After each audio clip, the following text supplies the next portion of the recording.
여러분 안녕하십니까? 저는 우당장명연구원 원장입니다.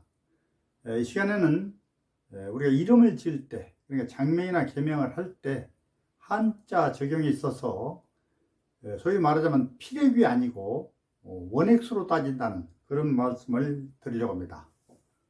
성명,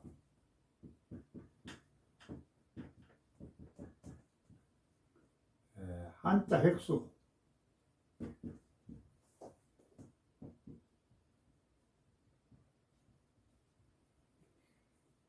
통상 이제 이름을 지을 때 추천서를 만들어 드립니다. 보통 이제 저희 장명 홈페이지나 전화로 신청하신 분들도 계시고 또 직접 예약을 해서 오시는 분들도 계시는데, 장명이나 개명 추천서를 신청 후 하루 이틀 내에 만들어서 보내드립니다. 보통은 메일로 한글 파일 첨부해서 보내드리고 문자로 이제 연락을 드리는데요. 장명 개명 추천서가 양이 굉장히 많습니다. 당사자의 그 사주 핵심 내용이 들어가 있고, 이런 보통 한 4개, 5개 정도를 소상한 그 설명서가 들어가 있기 때문에 보통 A4 용지로 7매 정도가 나옵니다. 그 내용을 제본을 해서 메일로 보내드린다, 이런 말씀입니다. 그리고 나이가 드신 분들 중에서 메일 사용이 용이치 않으신 분들은 제가 카톡으로도 이렇게 서류를 찍어서 이렇게 보내드리기도 합니다. 근데 요즘 젊으신 분들이 굉장히 영리하지 않겠습니까? 장명 추천서를 받아보면은 먼저 뭐 서론이 길고 여러 가지 내용이 있습니다만 다른 거 보지 않고 마음에 드는 이름이 있는가 먼저 그걸 살핍니다. 그래서 마음에 드는 이름이 있으면 가장 빠른 속도로 네이버 한자 사전을 조회를 해보는 것 같아요. 그러다 보니까 한자 사전에 보면은 간혹 획수가 네이버 한자 사전하고 이름 짓는 그 한자 획수하고 틀리는 경우가 있습니다. 그래서 깜짝 놀래가지고 바로 전화를 합니다.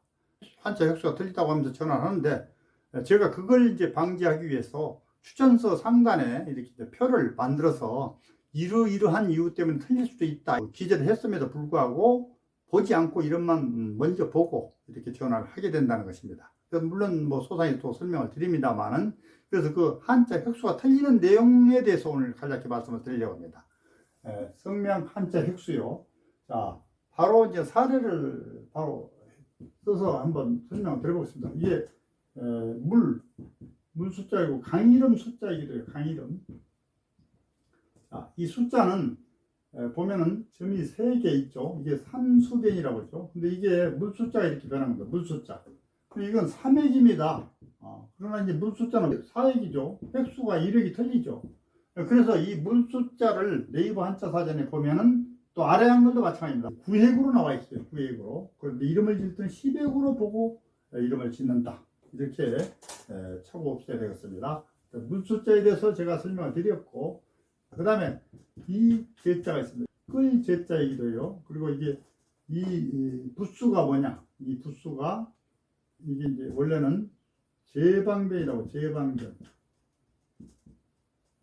손수변이라고 합니다. 손수변. 숫자가 있는데 제방변에 이건 3액이죠. 3액. 그런데 손수가 이렇게 변한 건데 이거는 4액입니다. 4액.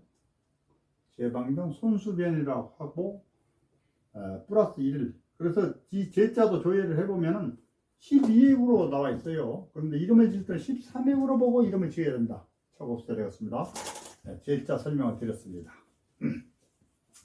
다음 한자 또 말씀을 드려보겠습니다. 우리가 통상 많이 쓰는 한자예요. 이게 옥돌민자입니다. 옥돌민. 옥돌민. 이름에 굉장히 많이 써요. 옥돌민자는요.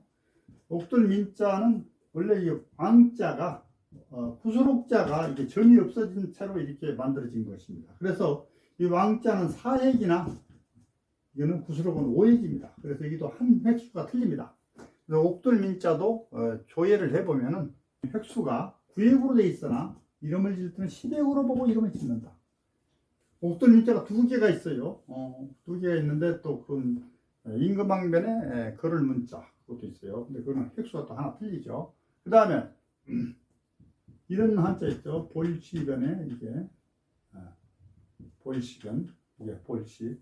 이 볼시변은 원래는 이렇게 돼 있죠. 이게 획수가요. 요거가 좀 틀려요. 요거는 5개인데, 하나, 둘, 5개인데, 이건 4획으로 봅니다. 이것도 획수가, 이건 제자인데, 편안하다. 편안할 제자이기도 하고, 복 있다. 복제자이기도 해요. 이 제자를 조회를 해보면 역시 13획으로 돼 있으나, 14획으로 보고, 14획으로 보고 이름을 지어야 된다.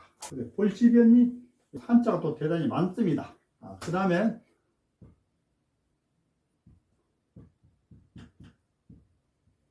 이게 위에 있는 걸 초두머리라고 하는데 풀초변이 풀초 이렇게 씁니다. 이 획수는요, 이게 획수는 이게 4획인데 하나 둘 셋 넷 4획인데 이거는 6획입니다. 6획. 이렇게 두 획수가 틀리게 한기로울 설자예요. 한기로울 설자인데 이 사전에 보면은 이 설자가 15획으로 되어 있습니다. 그러나 두 획이 틀리기 때문에 17획으로 보고 이름을 지어야 한다. 이게 두 획수나 틀리는 경우도 있다. 이렇게 하시면 돼요. 초두머리, 풀주, 수 이렇게 말씀을 드리기도 합니다. 그 다음에 아주 많이 쓰는 한자입니다. 길도자. 이게 길도자인데 도리를 다하다. 인간적인 도리를 다하다. 도자. 도자는 이게 책받침 부수라고. 책받침 부수. 책받침. 이 한자는 이 글자가 이렇게 변한 거예요. 이 글자는 뭐냐? 시험시험 갈착자예요. 근데 이게 이렇게 변했어요. 이 획수가 말이죠. 이거는 4획인데 이건 7획입니다. 7획. 네. 3획이 틀리죠. 3획이요. 3획이 틀립니다. 근데 원래는 이제 13획으로 돼 있어요. 근데 13획으로 돼 있는데 원래 이름을 지을 때는 3획이 틀리니까 16획으로 이름을 보고 지어야 된다. 길도자 그렇습니다. 길도자요. 차가 없으시기 바랍니다. 부수가 관계없는 한자도 많이 있으나 부수가 들어가지고 이렇게 한자 획수가 헷갈리는 경우가 있어요. 이런 걸 잘 봐야 되는데 제가 그 추천서에 상단에 이렇게 파란 색깔로 이렇게까지 잘 표가 나게 해놨습니다만 안 보시고 바로 전화를 한다 이런 말씀이에요. 자, 그럼 다음에는 중요한 거 획수가 많이 차이 나는 것도 있습니다. 자, 우부방이라고 이제 들어봤을 때 우부방 부수, 우부방 이게 뭐냐? 이 우부방 이게 이 글자가 우측에 붙어 있는 것을 우부방, 좌측에 붙는 걸 좌부방 그렇습니다. 우부방은 이렇게 씁니다. 이게 우부방은 이게 변한 거예요. 고을읍이 변한 거. 고을읍이 변했어. 고을읍이 이렇게 변한 거예요. 그럼 이거는 몇 획이냐? 이건 원래 3획인데 이건 7획입니다. 7획. 무려 뭐요? 4획이 차이 나면 4획이 차이 나죠. 그래서 우부방의 글자가 이런 게 있습니다. 고을 군자죠. 군청을 때 군자. 이 군자는 원래 이제 10획으로 조회를 해보면 돼 있으나 이거는 무려 4획이 차이 나니까 14획으로 이름을 지어야 된다. 굉장히 차이가 많이 나죠. 무려 4획이나 틀리다. 그래서 어떤 분은 영털이 장명이다 이렇게 하시는 분들 계시는데 이런 문제 때문에 그렇다. 이렇게 말씀을 드립니다. 자, 그 다음에 우부방을 말씀드렸고 이제 좌부방은 이제 말씀드려요. 좌부방은 이런 게 있죠. 좌측에 들어간다 이거. 육지할 때 육자. 좌측에 들어갔죠. 좌측에 들어간 글자는 이게 이런 식으로 변했어요. 좌측에 들어간 글자는 이렇게 해서 이렇게 좀 표시 나게 하겠습니다. 이렇게 해서 이게 무슨 한자냐? 언덕 구자, 언덕. 근데 이름은 무려 이게 8획입니다. 8획. 그리고 이거는 3획이 됩니다. 3획. 아까도 3획인데 무려 5획이 차이 난다. 5획. 육자를 보면 12획으로 돼 있으나 5획이 차이 나니까 16획으로 보고 이름을 지어야 된다. 성씨 육시도 있어요. 육시. 이것도 획수를 따질 때 성명에서는 16획을 보고 따져서 이름을 짓는 거예요. 아래한글이나 네이버 한자 사전은 나온 걸 필획이라고 합니다. 필획. 그러나 이름을 지을 때 원획수로 짓는다. 부수에 따라서 획수가 변하지 않는 경우도 있으나 이렇게 부수에 따라서 또 한자가 변할 수도 있다. 그래서 이런 거를 잘 보고 이름을 지어야 되는데 저는 추천서에 아예 잘 표시를 해놨음에도 불구하고 이제 어떤 분들은 급한 나머지 틀리게 진 것으로 오해를 하시고 전화를 하신 분들이 계시다. 이런 말씀을 드리고요. 이름을 지을 때 여러 가지 원칙들이 있다고 했어요. 이런 한자 획수까지도 잘 모르고, 이거 기본적으로 공부를 해야 되는데 모르고 계신 분들 많죠. 근데 일반인들은 전혀 모르겠고요. 장명가들도 어떤 분들은 좀 헷갈려 하시는 분들 계세요. 그리고 획수라는 게 또 소로 떠는 소, 그리고 정자체, 초자체, 초수로 뜬다고 그랬죠. 정자체. 이거에 따라서 또 획수가 틀리는 경우도 있어요. 그러니까 부수만 따지는 것이 아니고 이것도 또 획수가 틀리는 경우도 있다. 그래서 그런 것도 찾아보셔야 되고, 저희 카페에 제가 잘 정리를 해 놓은 것이 있습니다. 그래서 장명을 배우시는 분들은 저 카페만 보셔도 제가 음양을 맞춘다는 거, 한글 발음을 서로 부딪히지 않아야 된다는 거, 한글 발음은 훈민정음 해례본이 아니라 훈민정음 운의 이름으로 본다는 거, 그 다음에 수리 사격을 길수로만 잘 맞춘다는 거, 원격, 형격, 이격, 정격, 그 다음에 자원행, 사주에 필요한 기운을 잘 맞춰야 된다는 거. 사주 공부를 않고 이름을 짓는다는 것은 그건 장명가가 돼서는 안 되는 사람들입니다. 그래서 사주를 공부를 먼저 하셔야 된다는 거. 그 다음에 이름을 지을 때는 성씨를 포함해서 모두 한자 가로로 갈라지거나 세로로 갈라지는 글자로 풍명, 배명이라고 하는데 그걸 배제해야 됩니다. 그 다음에 이름에 사용하지 않아야 될 한자가 매우 많죠. 불용한자라고 합니다. 그 불용한자를 전부 쓰지 않아야 된다는 거.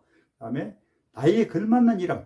나이가 드신 분들을 개명으로 왔는데 아기 이름을 지어준다. 좀 문제가 있죠. 그 다음에 아기 이름을 짓는데 고고한 이름, 옛날 이름 자꾸 짓는다. 시대 흐름에 따라서 이게 트렌드가 많이 바뀌고, 그리고 세련된 이름을 잘 지어야 된다. 그렇게만 지으면 100점입니다. 제가 이름을 잘 지어드리면 그 어플이나 이런 프로그램을 통해서 문의를 해보는가 봐요. 그런데 프로그램이나 어플에서는 제대로 개발되지 않는 것이 너무나 많아서 틀리다고 나와요. 그리고 점수가 나쁘다고 나오는 경우가 있습니다. 절대 그 믿으시면 안 됩니다. 특히 자원행, 사주에 맞추는 기호는 사람 머리에서 나와야 된다. 절대 앞으로도 영원히 프로그램을 개발할 수 없는 것이다. 이런 말씀을 드리면서 오늘 한자 획수에 대해서 간략한 말씀을 드렸습니다. 감사합니다.